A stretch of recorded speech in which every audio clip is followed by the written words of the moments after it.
భూమి మీద వాడు ధన్యుడగును, అంటే బ్లెస్సడ్ పర్సన్. యేసు నామములో మనందరం ధన్యులమవుదుము గాక. ఈ సంవత్సరం మనము దీవించబడుదుము గాక, మనము ఆశీర్వదించబడుదుము గాక, అనేక మందికి దీవెనకరంగా మనము నిలబడుదుము గాక. ఆమేన్. భూమి మీద వాడు ధన్యుడగును అన్న వాగ్దానము మనం స్వతంత్రించుకుందాం గాక. ఇది బైబిల్లో చాలామంది స్వతంత్రించుకున్నారు. ఒక్క వ్యక్తి గురించి చెప్తాను.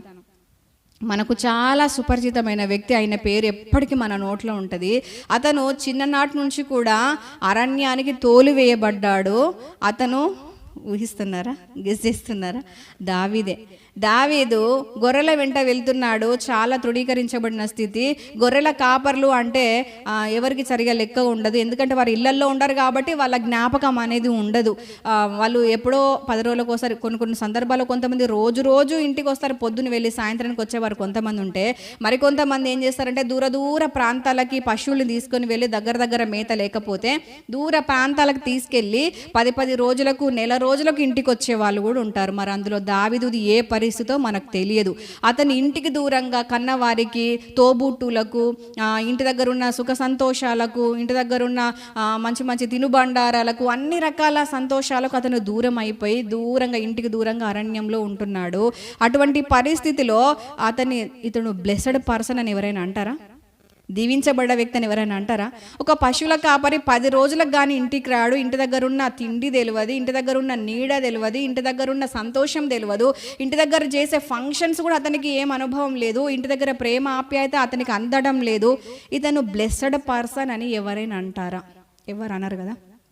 కానీ దేవుడు అతన్ని ధన్యుని చేసినాడు. ఎట్లా అంటే దావీదు దేవుని అనుసరిస్తూ, దేవుడే నా ప్రాణం, దేవుడే నా బలం, దేవుడే నా ఆశ్రయం, దేవుడే నా ఆనందం, దేవుడే నా ఆస్తి, దేవుడే నా స్వాస్థ్యం, దేవుడే నా సంతోషం, దేవుడే నా ఫంక్షన్, దేవుడే నాకు ప్రయాణం, దేవుడే నా సర్వ సుఖం అని చెప్పేసి, ప్రతి విషయము దేవుడే నాకు అని చెప్పేసి దేవుని మీద ఆధారపడ్డాడు.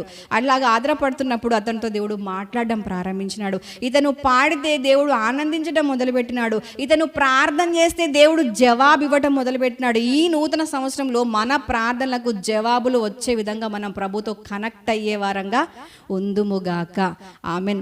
ఈ సంవత్సరం మనం పాడితే ప్రభు స్పందించి ఆనందించునుగాక. ఈ సంవత్సరం నుంచి మనం ప్రార్థన చేస్తే ప్రభు జవాబులు వెంటనే పంపించునుగాక. మన ప్రార్థనలకు, మన కార్యములు సఫలమయ్యే పరిస్థితికి మనం ఎదుగుదుముగాక. ఆమెన్. అతను లోకం దృష్టికి ధన్యుడు కాదు, కానీ దేవుని దృష్టికి ధన్యుడైనాడు. ఎందుకంటే దేవుని దగ్గర నుంచి జవాబులు వస్తున్నాయి. ఒక మనిషి ఇంకొక మనిషితో మాట్లాడినట్టు దేవుడి నుంచి జవాబులు రావటం అంటే చిన్న విషయమా, సాధారణ విషయమా? కాదు. అలాగా దావీదు విషయంలో దేవుడు స్పందిస్తూ అతన్ని ధన్యుని చేసినాడు. అతను ఏదైతే తలస్తాడో, ఏదైతే కార్యం మొదలు పెడతాడో వెంటనే సఫలమైపోతుంది. ఒక క్రూర మృగం వస్తే కూడా దాన్ని చీల్చగలిగే శక్తి అతనికి వచ్చిందంటే అది సాధారణమైన విషయమా? కోతులు వస్తేనే మనం భయపడి పారిపోతున్నాం, ఎదురు తిరిగి 2 కాళ్ళు పట్టి బండ కొడుతున్నామా? కొడతలేము. మనకంత ధైర్యం ఉందా? లేదు. అలాగని ఇప్పుడు కోతులన్నింటినీ బండగొట్టమని నేను చెప్తలేను, కానీ అంటే ఒక క్రూర మృగాన్ని ఎంత అవలీలగా చంపగలిగినాడు. ఎంత శక్తి, సామర్థ్యం, ధైర్యం ఇవన్నీ దావీదుకి ఎట్లా వచ్చినాయి? ప్రభు కృప వల్ల వచ్చినాయి, దేవుడిస్తే వచ్చినాయి. ఇప్పుడు ధన్యుడా కాదా? క్రూర మృగం కూడా అతని ఎదుట నిలబడలేదు అంటే ధన్యుడా కాదా?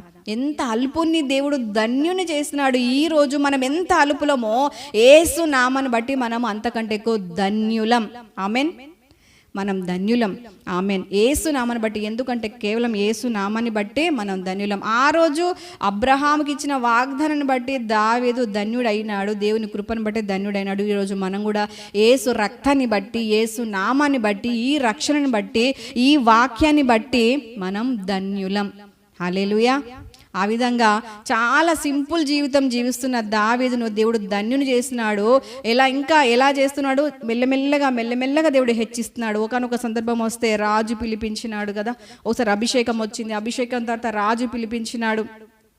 అతను రాజు ఆస్థానంలో, ఈ గొల్యాతు స్టోరీ అంతా అయిపోయిన తర్వాత రాజు ఆస్థానంలో అతను ఒక ఉద్యోగిగా చేరినాడు. మెల్లమెల్లగా ఒక సైన్యాధిపతిగా మార్చబడ్డాడు. చివరికి అతను రాజు అయిపోయినాడు. మెల్లమెల్లగా దేవుడు అన్ని విషయాల్లో ధన్యుని చేసినాడు. ఒకప్పుడు దావీదు అంటే గొర్రెల కాపరి అన్నారు, కానీ ఒక సందర్భం వస్తే దావీదు పరాక్రమం గల శూరుడైన రాజు.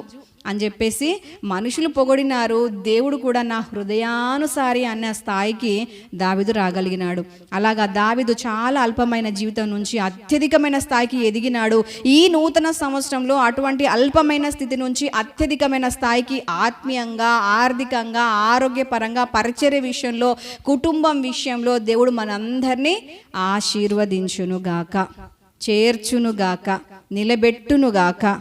ఆమేన్.